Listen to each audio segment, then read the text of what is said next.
इस वीडियो में हम लोग बात करेंगे इंडियन ज्योग्राफी से संबंधित अति महत्वपूर्ण जो फैक्ट्स हैं उनके बारे में। यह फैक्ट जो है काफ़ी इंपॉर्टेंट है एग्जाम की दृष्टि से।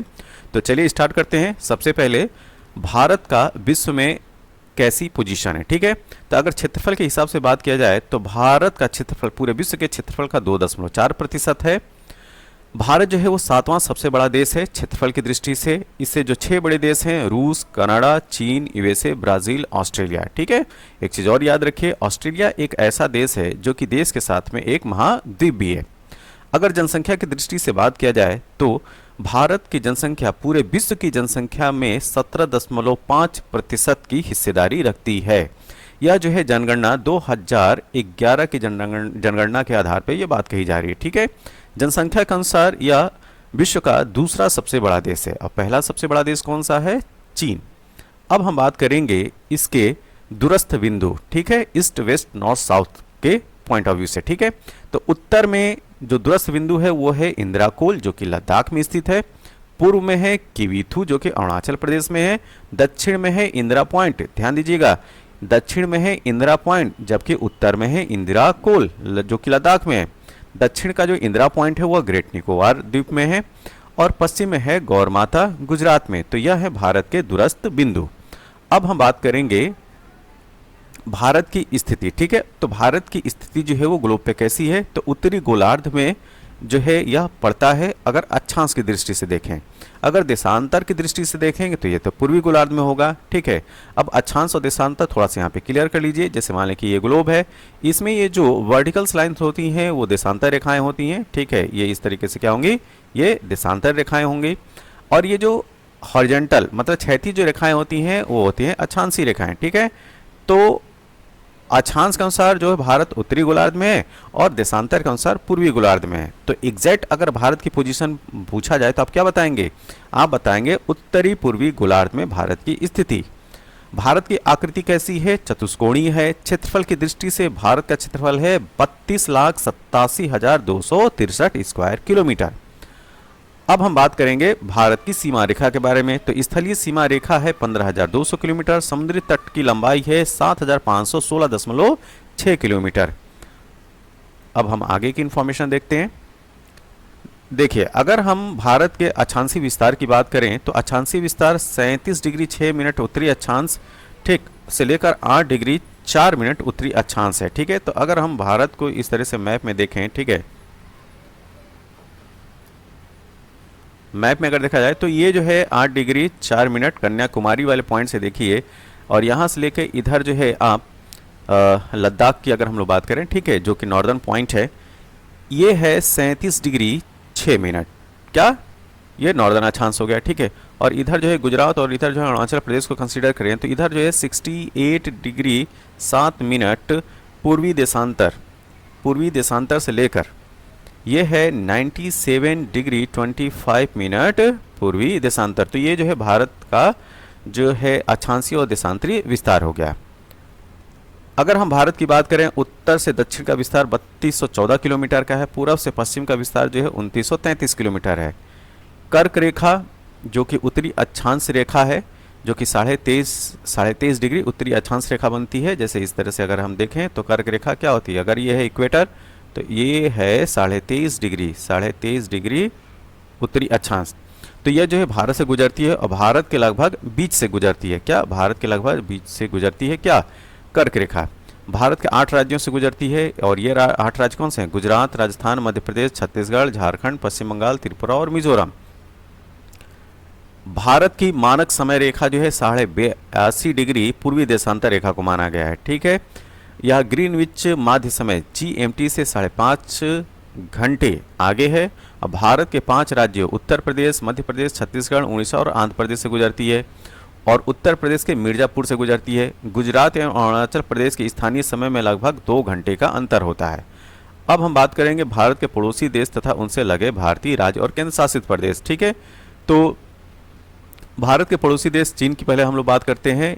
इससे भारत की सीमा लगती है 3,488 किलोमीटर और इससे जो राज्य और केंद्र शासित प्रदेश लगे हैं लद्दाख है, हिमाचल प्रदेश, उत्तराखंड, सिक्किम और अरुणाचल प्रदेश। पाकिस्तान की बात करें तो इससे सीमा रेखा है 3,323 किलोमीटर की। लद्दाख, जम्मू और कश्मीर, पंजाब, राजस्थान और गुजरात जो है इसके साथ सीमा साझा करते हैं। अब हम बात करेंगे बांग्लादेश के बारे में, ठीक है। तो बांग्लादेश के साथ सबसे बड़ी सीमा रेखा है अपने देश की 4096.07 किलोमीटर। इसके साथ लगे जो राज्य हैं पश्चिम बंगाल, असम, मेघालय, त्रिपुरा और मिजोरम।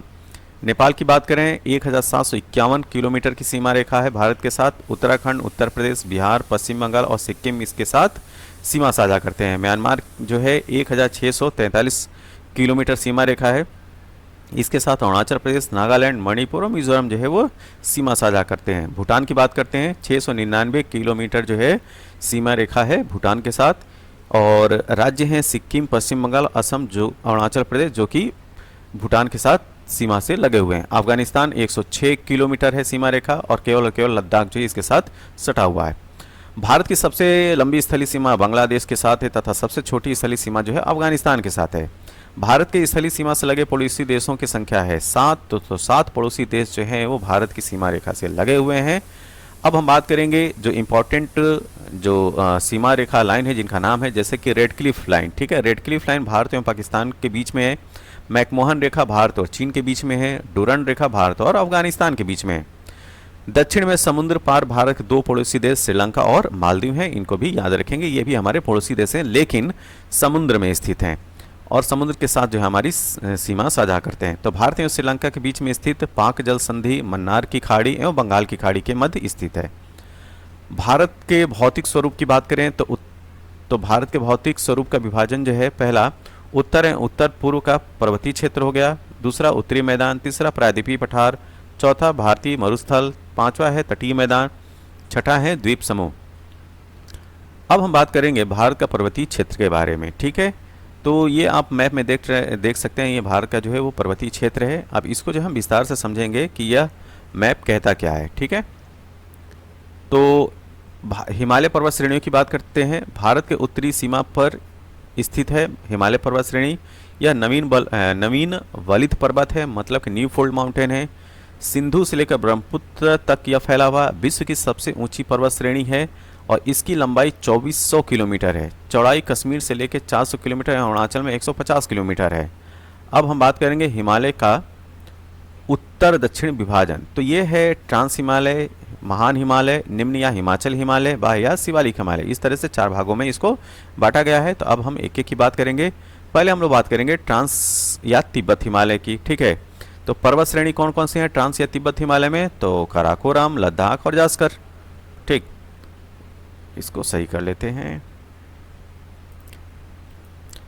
हिमालय की सबसे प्राचीन श्रेणी जो है वो ट्रांस और तिब्बत हिमालय श्रेणी है। विस्तार की अगर हम बात करें तो पश्चिम से पूर्व में लगभग 1000 किलोमीटर इसका विस्तार है। चौड़ाई 40 किलोमीटर की है।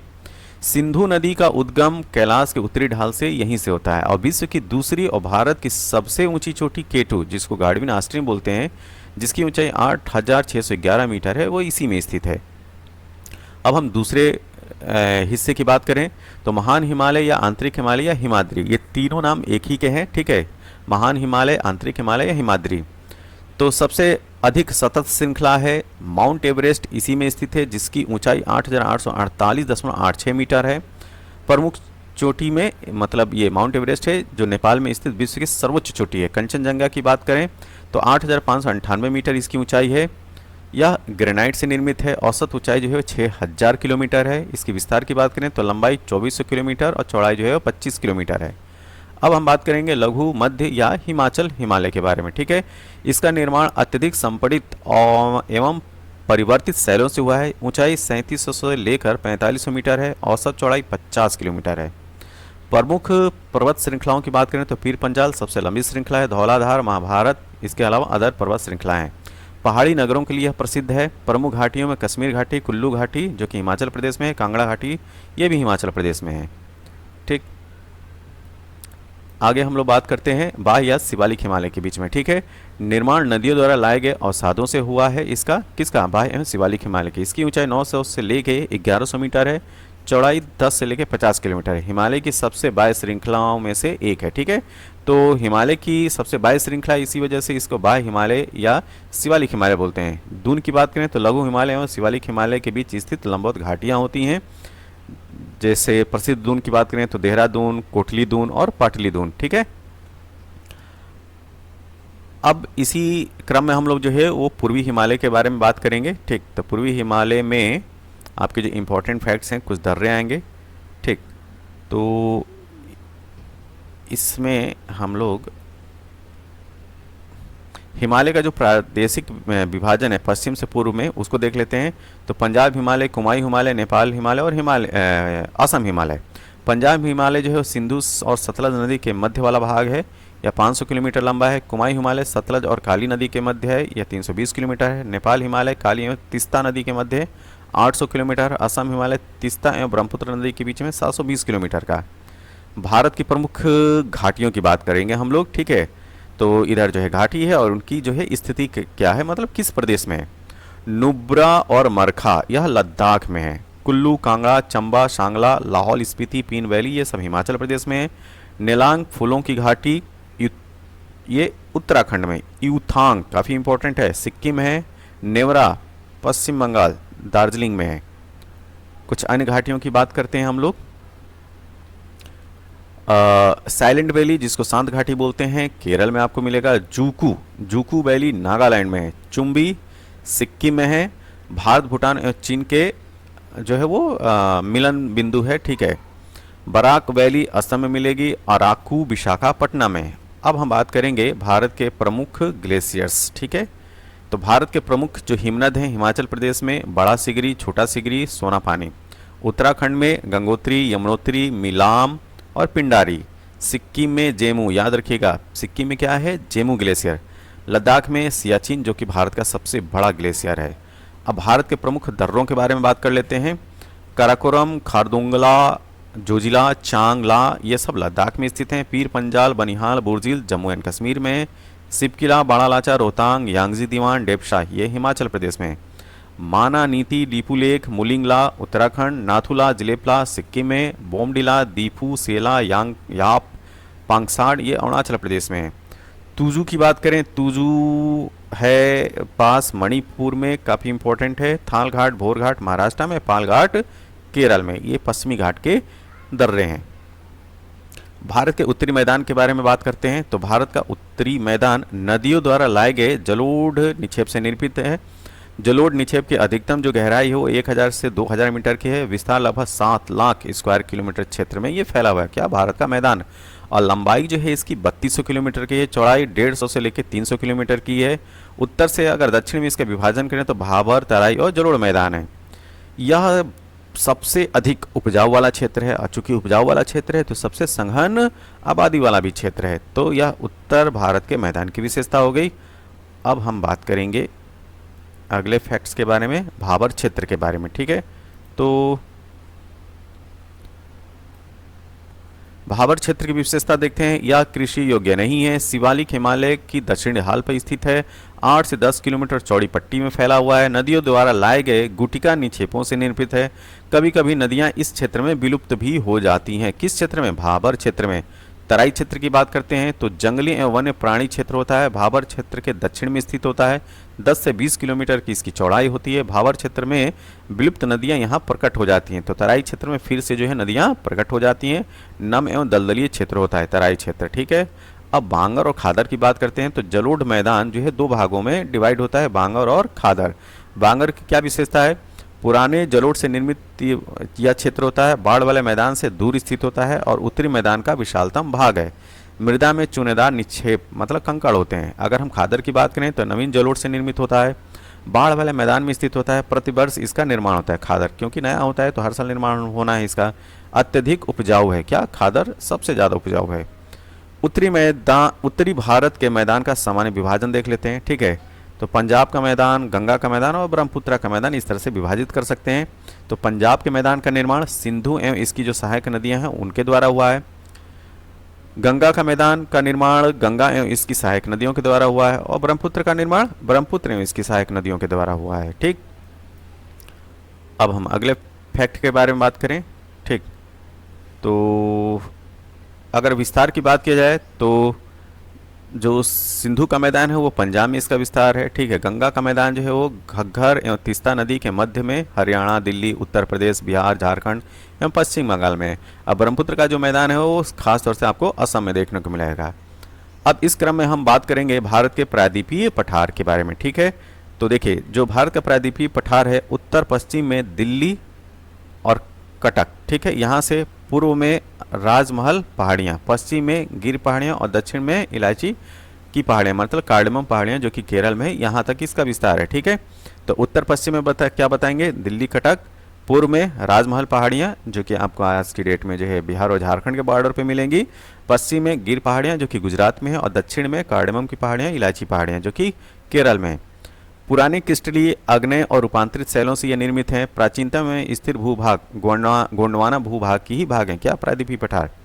ढलान पश्चिम से पूर्व की ओर होता है। विभाजन की अगर हम बात करें तो इसको 3 तरीके से विभाजित कर सकते हैं। एक, मध्य उच्च भूभाग नर्मदा के उत्तर में, दक्कन का पठार नर्मदा के दक्षिण में, और तीसरा जो है उत्तर पूर्वी पठार। 30 तरह से 3 इसका विभाजन है। पश्चिम और उत्तर पश्चिम भाग में काली मिट्टी का विस्तार पाया जाता है। अनेक पठारों एवं पहाड़ियों से यह निर्मित है। त्रिकोणीय आकृति का है और 600 से लेकर 900 मीटर इसकी ऊंचाई है। अब हम मालवा के पठार की बात करते हैं, ठीक है। तो मालवा का जो पठार है वो काली मिट्टी के से बना हुआ है। पूर्व में बुंदेलखंड है, समग्र ढाल उत्तर की ओर है, दक्षिण में विंध्य श्रेणी है, लावा प्रवाह से निर्मित है। ध्यान दीजिएगा, जो मालवा का पठार है वो लावा प्रवाह से निर्मित है। पश्चिम में आपको अरावली पर्वत श्रृंखला मिलेगी। अब हम बात करेंगे मध्य उच्च भूभाग के बारे में, ठीक है। यह नर्मदा नदी के उत्तर में है, दक्कन पठार की उत्तरी सीमा में है, अवशिष्ट पर्वतों के उत्कृष्ट उदाहरण है। ऊंचाई 700 से 1000 मीटर है। ढाल पश्चिम से पूर्व दिशा में, पश्चिम में चौड़ा एवं पूर्व में संकीर्ण है। अधिकांश विस्तार मालवा पठार क्षेत्र में। पूर्वी भाग में बुंदेलखंड एवं बघेलखंड स्थित है। पूर्वी विस्तार राजमहल की पहाड़ियां एवं छोटा नागपुर पठार तक है। पश्चिमी सीमा अरावली पर्वत, दक्षिणी सीमा सतपुड़ा पर्वत और उत्तरी विस्तार विंध्य पर्वत श्रृंखला है। अब हम बात करेंगे बुंदेलखंड के पठार के बारे में। उत्तर प्रदेश एवं मध्य प्रदेश में यह इसका फैलाव है। अर्ध शुष्क जलवायु इसमें पाई जाती है। लहरदार क्षेत्र कृषि योग्य नहीं है। संघन अपर्दित क्षेत्र है, बहुत ज़्यादा यहाँ पे इरोजन होता है। ग्रेनाइट एवं नीस से निर्मित है क्या, बुंदेलखंड का पठार।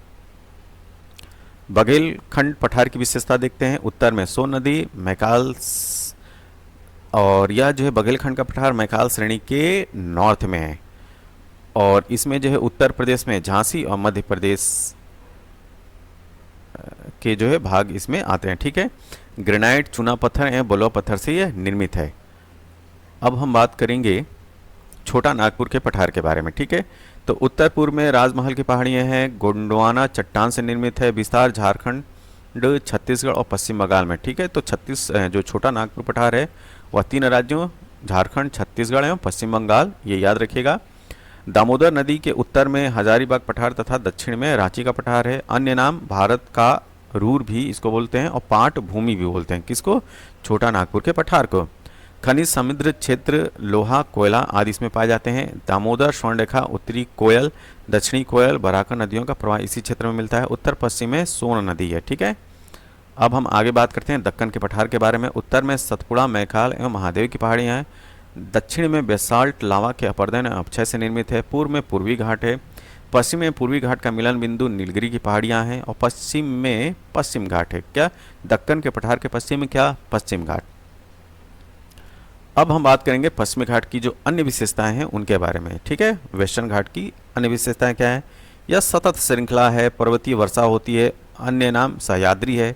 दक्कन पठार के पश्चिम में है। औसत ऊंचाई 1500 मीटर है। पूर्वी घाट से इसकी ज़्यादा ऊंचाई है और दक्षिण में यह अधिक ऊंचा है। सबसे ऊंची चोटी अगर आपसे पूछा जाए वेस्टर्न घाट की तो अनाईमुडी है। इसकी ऊंचाई 2695 मीटर है, ठीक, जो कि अनामलाई पहाड़ी में है। दूसरे सबसे ऊंची चोटी जो है डोडा बेटा है, जिसकी ऊंचाई 2633 मीटर है, जो कि नीलगिरी की पहाड़ी में है। और नीलगिरी की सबसे ऊंची चोटी जो है वो डोडा बेटा ही है, ठीक है। अधिकांश पर्वतीय नदियों का उद्गम स्थल जो है यहीं पे है। प्रमुख दर्रे में थाल घाट, भोर घाट जो कि महाराष्ट्र में है, और पाल घाट केरल में है। अब हम बात करते हैं पूर्वी घाट के बारे में। यह जो है वो सतत नहीं है, ये डिसकंटिन्यू है, नदियों द्वारा खंडित हो गया है, ठीक है। औसत ऊंचाई जो 600 मीटर है। विस्तार महानदी घाटी से नीलगिरी तक है। सबसे ऊंचा शिखर पूर्वी घाट का महेंद्रगिरी है, जो कि उड़ीसा में है, 1500 मीटर इसकी ऊंचाई है। दक्षिण पश्चिम में सेवराय एवं जावेडी की पहाड़ियाँ स्थित हैं पूर्वी घाट में।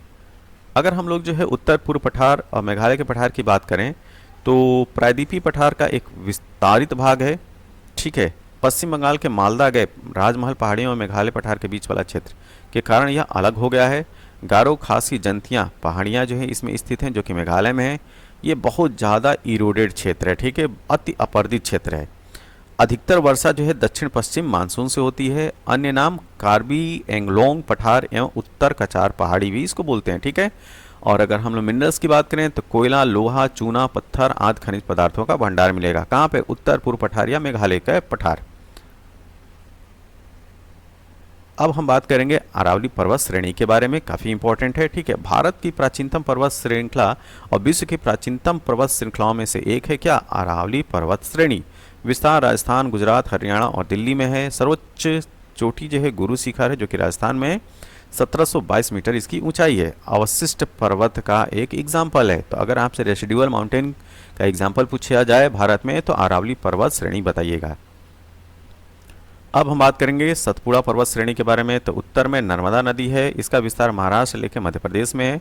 दक्षिण में ताप्ती नदी है। सर्वोच्च चोटी धूपगढ़, जो कि मध्य प्रदेश के पंचमढ़ी में है। अगर हम लोग बात करें नीलगिरी पहाड़ियों की तो पश्चिमी घाट में पूर्वी घाट का जो है वो मिलन बिंदु है नीलगिरी की पहाड़ियाँ। विस्तार जो है तमिलनाडु, केरल और कर्नाटक में है। सर्वोच्च चोटी जो है वो डोडा बेटा है, जो कि 2633 मीटर है। कहाँ है? तमिलनाडु में। अब हम बात करेंगे भारतीय मरुस्थल के बारे में, ठीक है। तो मीसोजोइक युग में समुद्र का ये हिस्सा था। अरावली पहाड़ी के उत्तर पश्चिम में है। यहाँ रेतीले टीले एवं बरखान पाए जाते हैं। बरखान एक्चुअली आर्क टाइप का स्ट्रक्चर होता है, ठीक है। आर्क टाइप का इस तरह का स्ट्रक्चर होता है, जो कि आपको जो है वो इस तरह के क्षेत्रों में दिखाई पड़ेगा, ठीक है। कहाँ? जहाँ पे रेत वगैरह होती हैं। 150 मिलीमीटर से कम वर्षा होती है। शुष्क जलवायु क्षेत्र है। यहाँ पे बहुत कम वनस्पतियाँ होती हैं, क्योंकि बारिश ही बहुत कम होती है। अत्यधिक वाष्पीकरण होता है। नदियाँ अल्पकालिक तथा कुछ नदियाँ मरुस्थल में ही लुप्त हो जाती हैं। सबसे बड़ी नदी लूनी है और ढाल के आधार पर इसका विभाजन है। क्या? उत्तरी भाग और दक्षिणी भाग, ठीक है। तो सिंध की ओर ढाल उत्तरी भाग है, दक्षिणी भाग कच्छ के रन की ओर वाला ढाल। अब हम बात करेंगे तटीय मैदान के बारे में, ठीक है। तो तटीय मैदान में जो है दो हिस्से हैं, एक है पश्चिम तटीय मैदान और दूसरा है पूर्वी तटीय मैदान। तो पहले हम लोग जो है पश्चिम तटीय मैदान को देखते हैं, इसका विभाजन। तो कच्छ और कठियावाड़ तट, गुजरात, कोंकण तट, गोवा तट और मालाबार तट, ये जो चार तट हैं वो पश्चिमी तटीय मैदान के अंतर्गत आते हैं। क्या? कच्छ और कठियावाड़ तट जो कि गुजरात में है, कोंकण तट महाराष्ट्र में है, गोवा तट, मालाबार तट जो कि केरल में है, ठीक है। यह एक संकीर्ण पट्टी है, बहुत ही नैरो स्ट्रिप है। इसका विस्तार गुजरात से लेकर केरल तक का है, ठीक है। पत्तनों एवं बंदरगाहों के विकास के लिए काफ़ी अनुकूल है, ठीक है। मध्य एवं संकीर्ण एवं उत्तर व दक्षिण में चौड़ा है। यहाँ की नदियाँ डेल्टा का निर्माण नहीं करती हैं, एस्चुरी का निर्माण करती हैं, ठीक है। एस्चुरी मतलब कि ज्वार नदमुख। अब हम बात करेंगे पूर्वी तटीय मैदान की। तो पश्चिम तट की अपेक्षा यह अधिक चौड़ा है, इस पॉइंट को याद रखिएगा। इसका विभाजन उत्तरी सरकार तट और कोरोमंडल तट के रूप में इसका विभाजन किया गया है। यहाँ की नदियों द्वारा विशाल डेल्टा का निर्माण होता है। यहाँ पे पत्तनों की संख्या जो है बहुत कम है, ठीक है। तो पत्तनों और बंदरगाहों के विकास के लिए पूर्वी तट फेवरेबल नहीं है। भारतीय तट रेखा की बात कर लेते हैं हम लोग। तो इसका विभाजन जो है पश्चिमी तट और पूर्वी तट में किया गया है, जैसा कि अभी हम लोगों ने देखा। तट रेखा की कुल लंबाई 7516.6 किलोमीटर की है और मुख्य भूमि तट रेखा जो है 5422.6 किलोमीटर की है। और इसमें जो द्वीपीय तट रेखा है, मतलब कि जो आइलैंड्स हैं, 2094 किलोमीटर इनकी लंबाई है। सर्वाधिक लंबी तट रेखा जो है वो गुजरात की है। तट से लगे केंद्र शासित प्रदेशों में है दादरा नागर हवेली तथा दमन एंड दीव, लक्षद्वीप, पुडुचेरी, अंडमान और निकोबार द्वीप समूह। सबसे छोटी तट रेखा जो है वो पुडुचेरी की है और तट में लगे राज्यों की संख्या है 9। इसमें है गुजरात, महाराष्ट्र, गोवा, कर्नाटक, केरल, ठीक, तमिलनाडु, आंध्र प्रदेश, उड़ीसा और पश्चिम बंगाल। तो तटीय राज्यों का नाम भी कभी कभी एग्जाम में पूछ लिया जाता है। अब हम बात करेंगे भारत के द्वीप समूह के बारे में, ठीक है। तो भारत के द्वीप समूह में जो है दो प्रमुख द्वीप समूह हैं। एक है बंगाल की खाड़ी में स्थित द्वीप समूह जो कि अंडमान एंड निकोबार द्वीप समूह है और अरब सागर में स्थित द्वीप समूह लक्षद्वीप द्वीप समूह है, ठीक है। अब इनको हम जानेंगे विस्तार पूर्वक, ठीक है। तो पहले हम जो है लक्षद्वीप समूह के बारे में जानते हैं, ठीक। जो लक्षद्वीप समूह है वह कहाँ स्थित है? जैसा कि हमने देखा, केरल तट से 280 से 480 किलोमीटर दूर जो है अरब सागर में है। पहले इसको लाकाद्वीप, मिनिका और अमिनी द्वीप इसके पुराने नाम हैं। विभाजन, अमिनी द्वीप सबसे उत्तर में है, लाकाद्वीप मिनिका जो है वो सबसे दक्षिण में है। वर्तमान नाम क्या है? लक्षद्वीप। 1973 से इसका नाम जो है वो लक्षद्वीप है, नहीं तो इसके पहले क्या नाम था? लाकाद्वीप, मिनिका या अमिनी द्वीप बोलते थे। यह जो है प्रवाल निक्षेप से बना हुआ है। क्षेत्रफल मात्र 32 स्क्वायर किलोमीटर है। द्वीपों की संख्या जो है लगभग 36 है। राजधानी कवरत्ती, सबसे बड़ा द्वीप एंड्रॉट है। क्या है? सबसे बड़ा द्वीप एंड्रॉट है। 8 डिग्री चैनल जो है मिनिका और मालदीव के बीच में स्थित है, और 9 डिग्री चैनल मिनिका और लाकाद्वीप के बीच में स्थित है। अब हम बात करेंगे अंडमान और निकोबार के बारे में, ठीक है। तो इसको थोड़ा हम बड़ा ही कर देते हैं। अंडमान निकोबार में द्वीपों की कुल संख्या जो है 550 है। अराकन योमा श्रृंखला का यह दक्षिणी विस्तार है। अंडमान का विभाजन हम 4 तरीके से कर सकते हैं: उत्तरी अंडमान, मध्य अंडमान, दक्षिण अंडमान और लिटिल अंडमान, ठीक है। दक्षिण अंडमान एवं लिटिल अंडमान के बीच में दक्कन पास है, ठीक है। और 10 डिग्री चैनल जो है लिटिल अंडमान को कार निकोबार से अलग करती है। तो मतलब कि लिटिल अंडमान और कार निकोबार के बीच में क्या है? 10 डिग्री चैनल। निकोबार द्वीप समूह का विभाजन कार निकोबार, ग्रेट निकोबार के रूप में कर सकते हैं। यह एक ज्वालामुखी द्वीप है। मतलब यहाँ पे अगर ज्वालामुखी द्वीप की बात करें तो बैरन द्वीप जो कि सक्रिय है, और नारकोडम द्वीप जो है वो शांत है। बलुआ पत्थर, चूना पत्थर, सेल से निर्मित क्षेत्र है। निकोबार द्वीप समूह की सर्वोच्च चोटी माउंट थुलियर है, जो कि 642 मीटर इसकी ऊंचाई है। राजधानी पोर्ट ब्लेयर है, जो कि साउथ अंडमान में। सर्वोच्च चोटी सैडल पीक है, 732 मीटर, जो कि उत्तरी अंडमान में है। अब हम बात करेंगे भारत के अपवाह तंत्र के बारे में, ठीक है। तो ड्रेनेज सिस्टम की अगर हम बात करें तो निश्चित वाहिकाओं, नदी, नाले आदि के माध्यम से हो रहे जल प्रवाह को अपवाह कहते हैं, ड्रेनेज कहते हैं। और ड्रेनेज सिस्टम वाहिकाओं के जाल को अपवाह तंत्र कहा जाता है। तो भारतीय अपवाह तंत्र जो है वो 2 तरीके के हैं: हिमालयी अपवाह तंत्र और प्रायद्वीपीय अपवाह तंत्र। तो हिमालयी अपवाह तंत्र जो है सिंधु नदी तंत्र है, गंगा नदी तंत्र है और ब्रह्मपुत्र नदी तंत्र है, ठीक है। अब हम बात करेंगे सिंधु नदी तंत्र के बारे में। तो सिंधु नदी का उद्गम जो है कैलाश पर्वत श्रेणी बोखुरचू के निकट एक हिमना से है। कुल लंबाई 2880 किलोमीटर है। भारत में 1114 किलोमीटर है इसकी लंबाई। यह भारत में हिमालय नदियों में सबसे पश्चिमी नदी है। तिब्बत में इसका नाम सिंगी, खम्बान और सेरमुख है। दाएं तट की सहायक नदियां गिलगित, श्योक और काबुल है। बाएं तट की सहायक नदियां पंचनद मतलब कि सतलज, ब्यास, रावी, चिनाब और झेलम है, और जास्कर।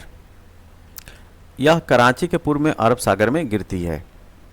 झेलम नदी की बात करते हैं। यह पूर्वी प्रमुख तटीय शहर जो है वो श्रीनगर है। उद्गम स्थल पीर पंजाल श्रेणी के वेरी नाग झरने से झेलम का उद्गम हुआ है। सहायक नदी जो है किशनगंगा है। चिनाब नदी से इसका संगम होता है। चिनाब नदी के बारे में बात करते हैं तो सिंधु की सबसे बड़ी सहायक नदी है चिनाब नदी। उद्गम हिमाचल प्रदेश में चंद्रा और भागा के मिलने से हुआ है, ठीक है। अन्य नाम जो है वो चंद्रभागा है। भारत में कुल लंबाई 1180 किलोमीटर है। अब हम बात करेंगे रावी नदी के बारे में। तो रावी नदी रोहतांग दर्रे के पश्चिम से निकलती है, हिमाचल प्रदेश के चंबा घाटी में बहती है, ठीक है, और चेनाब नदी से इसका संगम हो जाता है। ब्यास नदी की बात करते हैं। उद्गम रोहतांग दर्रे के निकट ब्यास कुंड से होता है। ब्यास नदी का उद्गम कुल्लू घाटी में बहती है और हारिके के पास सतलज में मिल जाती है। सतलज नदी के बारे में बात करते हैं तो तिब्बत में नाम इसका लॉन्गचेन खाम्बाब है। उद्गम मानसरोवर के निकट राक्षसताल से सिपकी ला के पास भारत में प्रवेश करती है। पूर्ववर्ती नदी का उदाहरण है, ठीक है। तो सतलज नदी जो है वो पूर्ववर्ती नदी का उदाहरण है। इसका मतलब यह हिमालय के बनने से पहले यह नदी मौजूद थी। अब हम बात करेंगे गंगा नदी तंत्र के बारे में, ठीक है। पूर्ववर्ती अपवाह का उदाहरण है। भारत के सबसे बड़े अपवाह तंत्र का निर्माण करती है। उद्गम उत्तराखंड में गोमू के पास गंगोत्री ग्लेशियर से होता है। इसका शुरू में नाम भागीरथी होता है। देवप्रयाग में अलकनंदा से मिलने के बाद यह गंगा कहलाती है। हरिद्वार में मैदानी भाग में प्रवेश करती है। कुल लंबाई 2525 किलोमीटर है, ठीक है, ना कि मीटर है, ठीक है। 2525 किलोमीटर भारत की सबसे लंबी नदी है। बाएं तट की सहायक नदियों में रामगंगा, गोमती, घाघरा, गंडक, कोसी व महानंदा है। दाएं तट की सहायक नदी में यमुना और सोन है। बंगाल की खाड़ी में जाके यह गिर जाती है। अन्य नाम पद्मा और मेघना। अब हम बात करेंगे पंच प्रयाग के बारे में, ठीक है।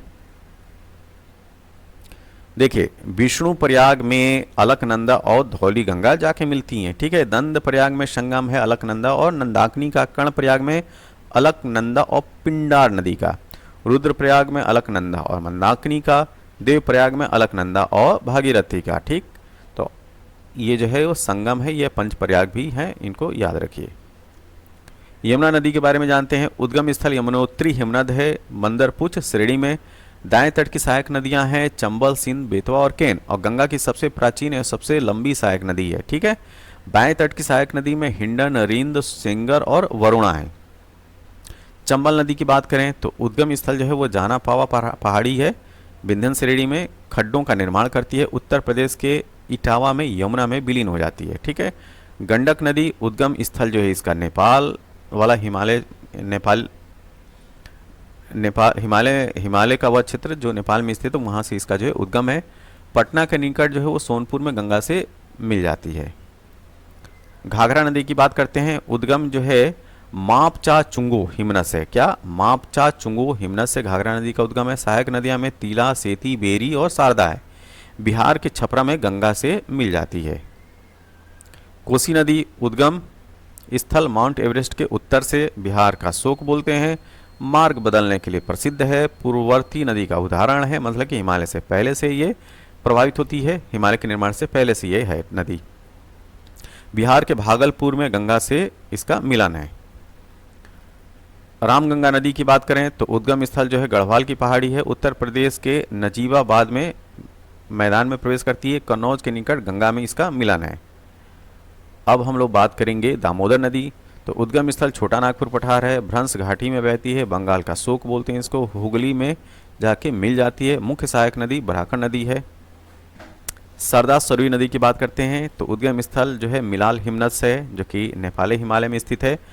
भारत नेपाल सीमा पर बहती है। नेपाल में इसका नाम गौरी गंगा है और अन्य नाम क्या है? काली और चाइक। सोन नदी के बारे में बात करते हैं तो उद्गम स्थल जो है अमरकंटक का पठार है। ठीक, और अमरकंटक पठार के उत्तरी किनारे पर जल प्रपातों का निर्माण करती है। गंगा के दाएं तट की सहायक नदी है। पटना के पश्चिम में आरा में गंगा में मिल जाती है। ठीक है, महानंदा नदी की बात करें तो गंगा के बाएं तट की सहायक नदी है। उद्गम स्थल दार्जिलिंग की पहाड़ी है। पश्चिम बंगाल में गंगा से मिलन हो जाता है। ब्रह्मपुत्र नदी तंत्र की बात करते हैं तो ब्रह्मपुत्र नदी का उद्गम जो है चिमायुंगडुंग हिमनद कैलाश पर्वत श्रेणी में मानसरोवर झील के निकट से होता है। तो अगर ग्लेशियर्स का नाम पूछा जाए कि ब्रह्मपुत्र किस ग्लेशियर से निकलता है तो चिमायुंगडुंग। ठीक, अपवाद क्षेत्र अरुणाचल प्रदेश और असम भारत की बात की जा रही है। ठीक है, बाएं तट की सहायक नदियां में दिबांग, जिसको सिकांग भी बोलते हैं, लोहित, बूढ़ी दिहांग और धनसिरी है। दाएं तट की सहायक नदियों की बात करें तो सुबनसिरी, कामेंग, मानस और संकोस है। अन्य नाम क्या है? तिब्बत में सांगपो, अरुणाचल प्रदेश में दिहांग शियांग। असम में ब्रह्मपुत्र और बांग्लादेश में जमुना कहलाती है ब्रह्मपुत्र नदी। ब्रह्मपुत्र नदी बांग्लादेश में पद्मा गंगा से मिलती है। गंगा एवं ब्रह्मपुत्र मिलकर विश्व के सबसे बड़े डेल्टा सुंदरवन डेल्टा का निर्माण करती हैं। अब हम बात करेंगे सुबनसिरी नदी के बारे में। उद्गम जो है वो तिब्बत का क्षेत्र है। अपवाद क्षेत्र अरुणाचल प्रदेश और असम है। यह पूर्ववर्ती नदी है। क्या? पूर्ववर्ती नदी है। अब प्रायद्वीपीय नदी तंत्र के बारे में बात करते हैं। प्रायद्वीपीय नदियां जो हैं इनमें बंगाल की खाड़ी में गिरने वाली और अरब के सागर में गिरने वाली नदियों को क्लासिफाई कर लेते हैं। ठीक है, तो प्रायद्वीपीय नदियों में वे जो बंगाल की खाड़ी में गिरती हैं वह है महानदी, गोदावरी, कृष्णा और कावेरी। अरब सागर में गिरने वाली नर्मदा, ताप्ती और माही नदियां हैं। ठीक है, तो जो बंगाल की खाड़ी में गिरती हैं पेनिनसुलर रिवर वह डेल्टा का निर्माण करती हैं। जो अरब सागर में गिरती हैं वह ज्वारनद मुख या एस्चुरी का निर्माण करती हैं। अब हम बात करेंगे महानदी के बारे में। उद्गम जो है सिहावा पहाड़ी धमतरी छत्तीसगढ़ से होता है। दाएं तट की सहायक नदी है जोंक, ओंग और तेल। लंबाई 851 किलोमीटर का है। अपवाद क्षेत्र छत्तीसगढ़ उड़ीसा है। बाएं तट की सहायक नदियों में शिवनाथ, हसदेव, मंद और ईव है। गोदावरी नदी की बात करते हैं। उद्गम स्थल जो है त्र्यंबकेश्वर नासिक महाराष्ट्र में है। बाएं तट की मुख्य सहायक नदियां पेनगंगा, वेनगंगा, वर्धा, प्राणहिता, सबरी और इंद्रावती है। दाएं तट की मुख्य सहायक नदियां हैं प्रवरा, मूला, पेडवागू, मनेर। सदृश प्रपात की रचना करती हैं। ठीक है, उपनाम दक्षिण गंगा है। लंबाई 1465 किलोमीटर की है और प्रायद्वीपीय भारत की सबसे बड़ी नदी जो है वो गोदावरी है। अब हम बात करेंगे कृष्णा नदी के बारे में। ठीक है, इसकी लंबाई 1401 किलोमीटर है। दूसरी सबसे बड़ी प्रायद्वीपीय नदी है। दाएं तट की सहायक नदियों में कोयना, घाट प्रभा, माल प्रभा और तुंगभद्रा है। और अक्सर जो है कृष्णा की जो सहायक नदियां हैं, कोयना, घाट प्रभा, माल प्रभा, तुंगभद्रा, इनका नाम पूछा जाता है। उद्गम स्थल जो है पश्चिमी घाट में महाबलेश्वर से होता है, ठीक है, जो कि महाराष्ट्र में है। बाएं तट की सहायक नदियों में भीमा, मूसी और मुनेरू। आगे हम लोग बात करेंगे कावेरी नदी के बारे में, ठीक है। उद्गम स्थल क्या है? ब्रह्मगिरी की पहाड़ियां हैं, कोगाडू जिला कर्नाटक में। बाएं तट की सहायक नदियां हेमवती, सिम्सा और अर्कावती है। दाएं तट की सहायक नदियों में काबिनी, भवानी और अमरावती है। कुल लंबाई 800 किलोमीटर का है। जलप्रपात कौन सा है? शिव समुद्रम जलप्रपात कावेरी नदी पर स्थित है। अपवाद क्षेत्र की बात करें तो अपवाद क्षेत्र केरल, कर्नाटक, तमिलनाडु और पुडुचेरी में है। मतलब कि कावेरी नदी केरल, कर्नाटक, तमिलनाडु, पुडुचेरी में बहती है, ठीक है। नर्मदा नदी की बात करते हैं। उद्गम अमरकंटक पठार से होता है। विंध्याचल सतपुड़ा के मध्य यह एक भ्रंश घाटी में बहती है। जबलपुर के निकट जो है धुआंधार जलप्रपात का निर्माण करती है। पश्चिम की ओर बहती है, मतलब कि अरब सागर में गिरती है। इसकी लंबाई 1312 किलोमीटर का है और अरब सागर में गिरने वाली प्रायद्वीपीय भारत की सबसे बड़ी नदी है। कौन? नर्मदा नदी। और प्रायद्वीपीय भारत की सबसे बड़ी नदी कौन सी है? गोदावरी नदी। लेकिन यहाँ पे प्रश्न अगर इस तरह से पूछ लिया जाए कि अरब सागर में गिरने वाली प्रायद्वीपीय भारत की सबसे बड़ी नदी कौन सी, तो वह है नर्मदा नदी। ज्वार नदमुख मतलब कि एस्चुरी का निर्माण करती है। तापी नदी के बारे में बात करते हैं तो उद्गम स्थल मध्य प्रदेश के बैतूल में मुल्ताई से बैतूल जिला में मुल्ताई से होता है। लंबाई 724 किलोमीटर है। पश्चिम की ओर बहाव होता है, मतलब कि अरब सागर में जाके गिरती है। ज्वार नदमुख नर्मदा नदी की तरह ही ज्वार नदमुख या एस्चुरी का निर्माण करती है। अपवाद क्षेत्र जो है महाराष्ट्र, मध्य प्रदेश और गुजरात में है। नदियों के किनारे स्थित प्रमुख शहर की बात करें तो एक तरफ ये नदियां हैं, दूसरी तरफ स्थित शहर हैं। तो गंगा नदी के किनारे हरिद्वार बसा है, फतेहपुर, कानपुर, प्रयागराज, वाराणसी, भागलपुर और पटना है। यमुना नदी किनारे नई दिल्ली, आगरा, मथुरा, इटावा। कृष्णा, विजयवाड़ा, मूसी, हैदराबाद। तो याद रखिएगा मूसी नदी के किनारे हैदराबाद बसा है। गोदावरी के किनारे जो है नासिक है, नांदेड़ और राजमुंदरी है। रामगंगा के किनारे जो है वो बरेली शहर बसा हुआ है। राप्ती, गोरखपुर, सरी, अयोध्या, गोमती, लखनऊ, सिंधु, लेह, झेलम, श्रीनगर, सतलज, लुधियाना, साबरमती, अहमदाबाद और गांधीनगर साबरमती किनारे बसे हुए हैं, ठीक है। ताप्ती के किनारे सूरत है, बैतूल है। स्वर्णरेखा जमशेदपुर, स्वर्णरेखा के किनारे जमशेदपुर है। महानदी के किनारे कटक है, चंबल, कोटा। ब्रह्मपुत्रा की बात करें तो ब्रह्मपुत्र नदी के किनारे जो है गुवाहाटी और डिब्रूगढ़ है। क्षिप्रा के किनारे उज्जैन बसा है। नर्मदा किनारे जबलपुर, ठीक है। अब भारत के प्रमुख जो जलप्रपात हैं उनके बारे में बात करते हैं तो इधर जो है वाटरफॉल का नाम दिया है, इधर जो है नदी है और संबंधित राज्य।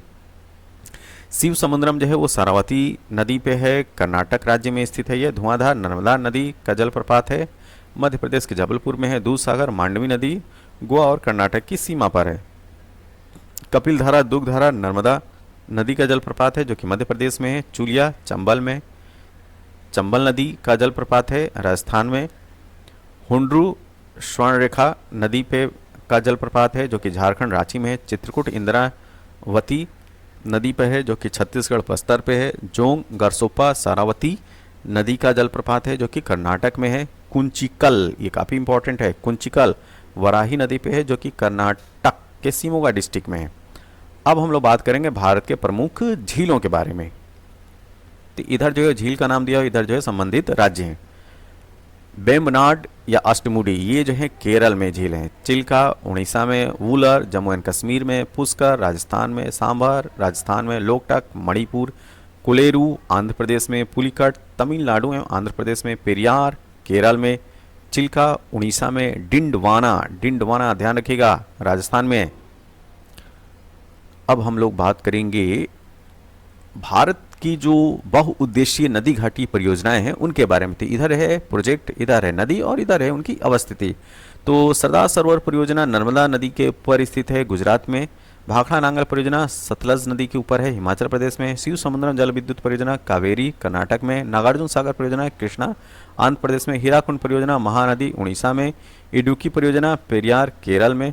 मयूराक्षी परियोजना मयूराक्षी पश्चिम बंगाल में। माता टीला परियोजना बेतवा उत्तर प्रदेश में। पोचमपाद परियोजना गोदावरी तेलंगाना में। रिहंद परियोजना रिहंद उत्तर प्रदेश में। टिहरी परियोजना भागीरथी उत्तराखंड में। चंबल परियोजना चंबल राजस्थान मध्य प्रदेश में, ठीक है। अब हम बात करेंगे दक्षिण पश्चिम मानसून वर्षा। देखिए, हिंद महासागर से आर्द्रता ग्रहण करता है और 1 जून से केरल से प्रारंभ होता है। इसकी 2 शाखाएं होती हैं, एक बंगाल की खाड़ी वाली शाखा और दूसरा जो है अरब सागर शाखा। वर्षा जो है वो जून से लेकर सितंबर तक होता है। तो अगर आपसे पूछा है कि जो साउथ वेस्ट मानसून है, दक्षिण पश्चिम मानसून, उससे वर्षा का टाइम पीरियड क्या होता है, तो जून से लेकर सितंबर तक। भारत की सबसे अधिक बारिश जो है वो साउथ वेस्ट मानसून के द्वारा ही होती है, लगभग 80%। अब हम बात करेंगे कि उत्तर पूर्व मानसून वर्षा का क्या योगदान है। ठीक है, तो देखिए, बंगाल की खाड़ी से ये जल वाष्प ग्रहण करता है, नवंबर में तमिलनाडु में वर्षा कराता है। ठीक है, यह लौटता हुआ मानसून का परिचायक है। अब हम बात करेंगे कि जो मैंगो सावर होता है वह क्या होता है। ठीक है, तो मैंगो सावर जो है आम को पकाने में सहायक होता है। मानसून के आने से पहले यह बारिश होती है, कर्नाटक और केरल में देखने को मिलता है। शीतकालीन वर्षा अगर भारत में बात किया जाए तो यह उत्तर पश्चिम भारत में होता है, मतलब कि नॉर्थ वेस्ट इंडिया में, राजस्थान, पंजाब, दिल्ली वगैरह में देखने को मिलेगा। ठीक है, तो भूमध्य सागरीय पश्चिमी विक्षोभ के कारण जो है शीतकालीन वर्षा होती है। ठीक, अब हम बात करेंगे काल बैसाखी के बारे में। तो वैशाख महीना जो कि अप्रैल वाला महीना होता है, तो वैशाख महीने में असम और पश्चिम बंगाल में चलने वाली वर्षा युक्त पवन होती है। ठीक, चाय, पटसन और चावल के लिए लाभदायक होती है। असम में इसे बारदोली छीड़ा, क्या बारदोली छीड़ा कहा जाता है। किसको? काल बैसाखी को। लू के बारे में बात कर लेते हैं। तो देखिए, शुष्क और गर्म व पीड़ादायक यह हवा होती है जो कि गर्मी के महीने में चलती है। ठीक है, उत्तरी मैदान में पंजाब से बिहार तक चलने वाली पवन है। दिल्ली व पटना के बीच यह तीव्र गति से बहती है। फूलों वाली बौछार क्या होती है? ठीक है, तो केरल और निकटवर्ती कहवा उत्पादन क्षेत्रों में जो है फूलों वाली बौछार होती है। कहवा के फूल खिलने में सहायक होता है, इस वजह से इसको फूलों वाली बौछार बोलते हैं। ठीक है, अब भारत में जो काली मिट्टी है उसके बारे में बात कर लेते हैं। तो इसका निर्माण जो है बेसाल्ट लावा के अपक्षय और अपर्दन से होता है।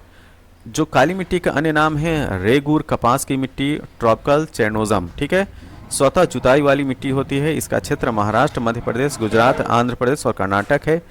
इसमें जो है नाइट्रोजन, फास्फोरस जैविक पदार्थों की कमी होती है। अधिकता लोहा, चूना, कैल्शियम, पोटास, एल्युमिनियम एवं मैग्नीशियम कार्बोनेट की इसमें अधिकता होती है। ठीक, अगर हम जो है लेटराइट मिट्टी की बात करें तो इसका निर्माण जो है उष्णकटिबंधीय वर्षा के कारण निच्छालन से होता है। कम उर्वरता इसमें होती है। इसका क्षेत्र की बात करें हम लोग तो कर्नाटक, केरल, तमिलनाडु, उड़ीसा, मध्य प्रदेश और असम इसका क्षेत्र है। कमी इसमें नाइट्रोजन, फॉस्फेट, कैल्शियम और जैव पदार्थ की कमी होती है। अधिकता किसकी होती है? लौह ऑक्साइड, ठीक है, एवं एल्युमिनियम ऑक्साइड की इसमें अधिकता होती है। अब हम बात करेंगे जलोढ़िया दोमट मिट्टी के बारे में। ठीक है, तो इसका निर्माण जो है नदियों द्वारा लाए गए सेडिमेंट्स के द्वारा होता है, अवसाद के द्वारा होता है। इसका विस्तार देश के कुल क्षेत्रफल का 40% भाग पर है। ठीक, उत्तरी मैदान एवं भारत की नदी घाटियों में इसका फैलाव है। इसमें फास्फोरस की कमी होती है और पोटास की अधिकता होती है। अब हम बात करेंगे लाल और पीली मिट्टी के बारे में। ठीक, इसका क्षेत्र उड़ीसा, छत्तीसगढ़ और गंगा मैदान के दक्षिण में स्थित है। महीन कण वाली सामान्यतः उर्वर भूमि है। जल योजित होने के कारण से ये पीली हो जाती है। इसमें नाइट्रोजन, फास्फोरस और ह्यूमस की कमी होती है।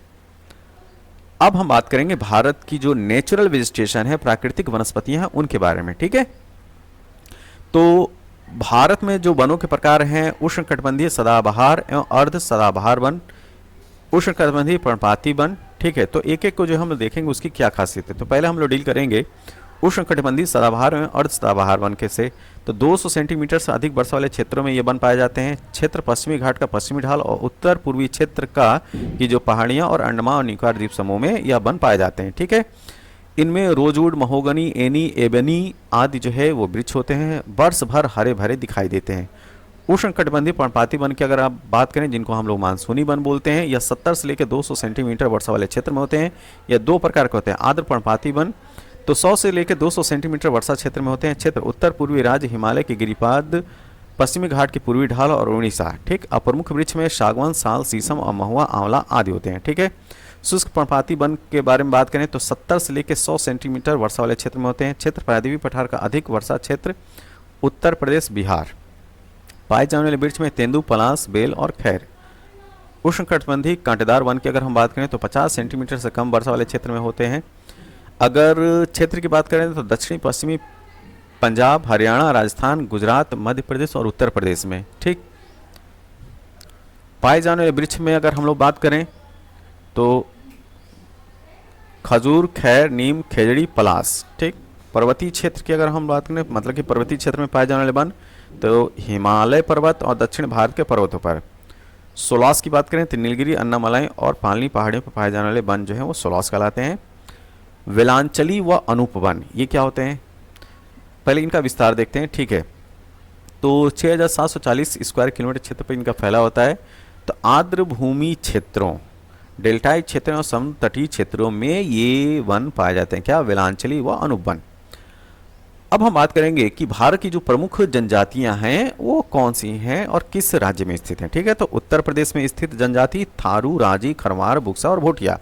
बिहार में असुर, बिरहोर, खरिया, कोरवा। झारखंड में उरांव, हो, बिरहोर, खरवार, असुर, बैगा, भूमिज, खोंड, कोरवा। मध्य प्रदेश, छत्तीसगढ़ की बात करें तो कोरवा, कमार, सहारिया, बैगा और बिरहोर। अन्य राज्यों की बात करते हैं। राजस्थान में आपको जनजाति मिलेगी मीणा, भील, सहरिया, गरासिया, दमोर, पटेलिया और मंगानियर। उत्तराखंड में भोटिया, थारू, जौनसारी, बुक्सा और आदि। तमिलनाडु में कोटा, इरूलर, पनियन और टोडा। उड़ीसा में बिरहोर, जुआंग, बोंडो, खरिया। कर्नाटक में कुरबा, कोरागा, जेनु। गुजरात में सिद्धि, कोतवालिया, कोलगा। पश्चिम बंगाल में टोटो, लोधा, बिरहोर। अंडमान निकोबार द्वीप समूह की जो ट्राइब्स हैं वो काफ़ी इंपॉर्टेंट है। इसमें सोम्पेन, जारवा, सेंटिनली, ओंगे और ग्रेट अंडमानी।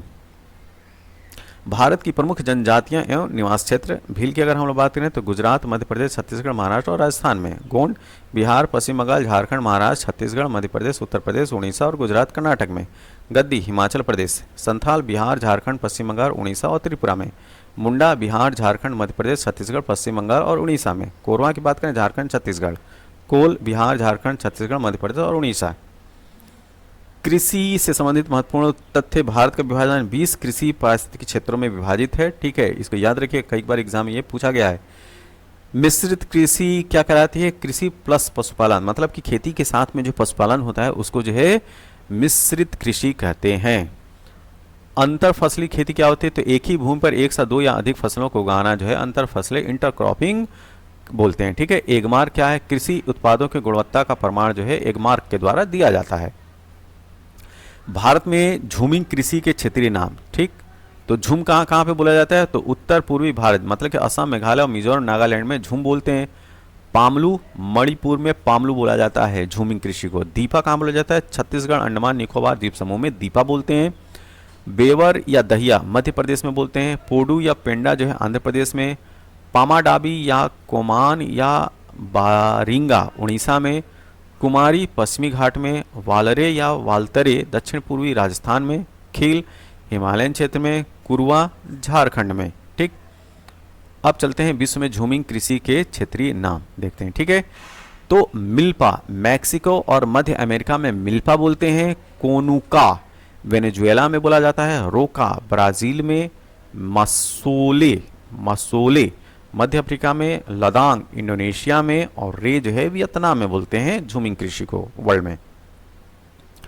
भारत के जो खनिज कुछ प्रमुख तथ्य हैं उनको देखते हैं। तो आर्कियन युग की धारवाड़ क्रम की चट्टानें सर्वाधिक खनिज संपन्न चट्टानें हैं। ईंधन खनिज, कोयला तथा पेट्रोलियम अवसादी शैलों की चट्टानों में पाई जाती हैं। छोटा नागपुर को भारत का रूर प्रदेश कहा जाता है। प्रमुख खनिज संस्थान की बात करते हैं तो हिंदुस्तान कॉपर लिमिटेड जो है वो खेतड़ी राजस्थान में है। हिंदुस्तान जिंक लिमिटेड उदयपुर में है। भारतीय खान ब्यूरो जो है नागपुर में है। राष्ट्रीय धातुकर्म प्रयोगशाला जमशेदपुर बर्मा माइंस क्षेत्र में। ठीक है, केंद्रीय खनन एवं ईंधन अनुसंधान क्षेत्र या केंद्र जो है धनबाद में है। खनिज अन्वेषण निगम लिमिटेड नागपुर में। लौह खनिज की बात करते हैं तो लौह एस के कुल आरक्षित भंडारों का लगभग 95% भाग जो है उड़ीसा, झारखंड, छत्तीसगढ़, कर्नाटक, गोवा, आंध्र प्रदेश और तमिलनाडु राज्यों में पाया जाता है। लौह एस 4 प्रकार के होते हैं। Haematite Fe2O3, magnetite Fe3O4, लाइमोनाइट 2Fe2O3, 3H2O और सीडेराइट, ये इंपॉर्टेंट लौह एस हैं। Fe2CO3 जो है वो सीडेराइट है। हेमेटाइट एस को लोहे का ऑक्साइड भी कहते हैं। हेमेटाइट को क्या बोलते हैं? लोहे का ऑक्साइड। इसका रंग लाल गेरुआ होता है। यह मुख्यतः धारवाड़ और कुडप्पा शैलों में पाया जाता है।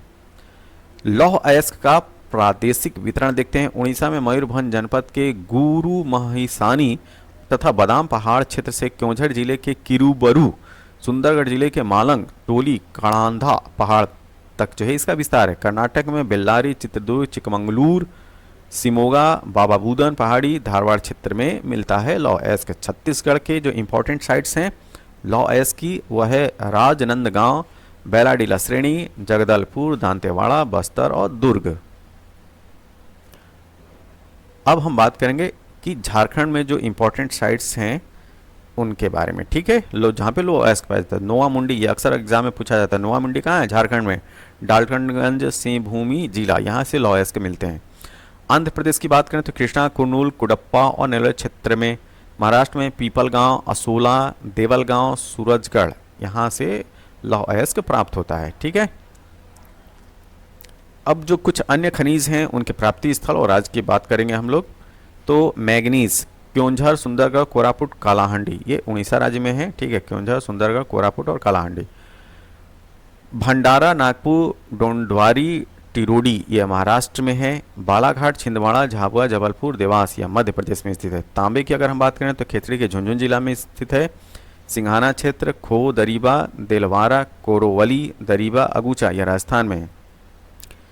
सिंहभूमि जिले में बात करें तो मोसाबानी, राखा, दुबानी, तुरमडी, यह झारखंड में स्थित है। बॉक्साइट की बात करें तो कालाहांडी कोरापुट जिले में देश का बृहत्तम क्षेत्र है जहां से बॉक्साइट निकाला जाता है और यह किस राज्य में है? उड़ीसा में है। भावनगर, जूनागढ़, अमरेली जिला गुजरात में जो है वहाँ से बॉक्साइट निकलता है। लोहरदगा, नेतरहाट पठार झारखंड में है जहाँ से बॉक्साइट निकाला जाता है। क्रोमाइट की बात करें तो सुकिंदा घाटी जो कि कटक जिला में है, नौसाही जो कि कुंझर जिला में है उड़ीसा में, वहाँ से क्रोमाइट निकलता है। हासन, मैसूर, चित्रदुर्ग, सिमोगा और चिकमंगलूर, यहाँ से भी क्रोमाइट निकलता है जो कि कर्नाटक में है। सीसा की बात करते हैं तो उदयपुर जिले का जो जावर क्षेत्र है, दरीबा, राजपुरा, भीलवाड़ा, तारागढ़ पहाड़ी, अजमेर और जोधावास, अलवर जिला, ये सब जो है राजस्थान में है, यहाँ से सीसा निकलता है। जस्ता की बात करें तो जावर क्षेत्र जो कि उदयपुर जिला में है, देश का सबसे बड़ा, ठीक, पाली, भरतपुर, सवाई माधोपुर, ठीक, ये सारे जो हैं वो राजस्थान में जहाँ से जस्ता निकलता है। तो जावर क्षेत्र को जो है याद रखिएगा, यह उदयपुर जिले में स्थित है और देश का सबसे बड़ा जस्ता वाला क्षेत्र, ठीक है। सोना की बात करें तो कोलार जिला, रायचूर जिला की छट्टी, तोपुलेद्दी, वंडली खदानें, देश का 99% जो सोना है यहीं से उत्पादित है जो कि कर्नाटक में है। चांदी की बात करते हैं हम लोग, ठीक है। तो उदयपुर में चित्तौड़गढ़ की जस्ता खाने हैं, कोलार तथा हट्टी की खाने, ठीक है। देखिए उदयपुर और चित्तौड़ में भी जो है वो जस्ता की खाने हैं, वहाँ से चांदी प्राप्त होता है जो कि राजस्थान में है। कोलार तथा हट्टी की खान जो है कर्नाटक में है। सिंहभूमि, धनबाद, दुमका जिला झारखंड में है, ठीक है। कोयला को 4 प्रकारों में विभाजित किया गया है, ठीक है। अब हम कोयले की बात करेंगे तो एंथ्रासाइड, इसमें 90 से लेकर 93% कार्बन की मात्रा होती है। बिटुमिनस 55 से लेकर 80% कार्बन होता है। लिग्नाइट 40 से 55% होता है। पीट में 40% से कम कोयला होता है, कार्बन होता है। देश का 90% कोयला गोंडवाना क्षेत्र से निकाला जाता है और इस क्षेत्र में सर्वाधिक मात्रा में बिटुमिनस कोयले की प्राप्ति होती है। एंथ्रासाइड कोयला जो है सबसे कठोर और चमकीला रूप है। लिग्नाइट कोयला का सर्वाधिक भंडार और उत्पादन जो है वो तमिलनाडु राज्य में है। कोयला क्षेत्र की बात करें तो छत्तीसगढ़ में सोनहट, सुहागपुर, कोरबा, ततापानी, रामकोला, झारखंड में रानीगंज, झरिया, डाल्टनगंज, देवघर, उत्तरी कर्णपुरा, मध्य प्रदेश में सिंगरौली, सुहागपुर, उमरिया, उड़ीसा में तलचर, ईब नदी, असम में मिकिर पहाड़ी, सिंगरीमारी, सिक्किम में रंगित घाटी, पश्चिम बंगाल में रानीगंज, बारजोरा, वीरभूमि। मेघालय की बात करें खासी पहाड़ी, बापुंगा, माओलोंग, सिलिया, सीजू। तेलंगाना की बात करें तो गोदावरी घाटी और सिंगरेनी है।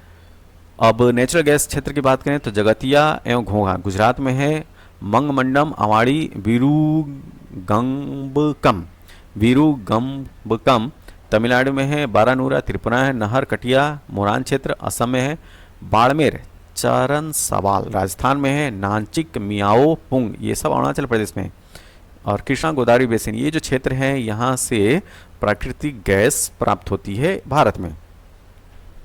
अब हम बात करेंगे भारत में कच्चे तेल उत्पादन के क्षेत्र। तो ये 4 क्षेत्र हैं, एक है ब्रह्मपुत्रा वैली, दूसरा गुजरात तट, पश्चिमी तट और पूर्वी तट।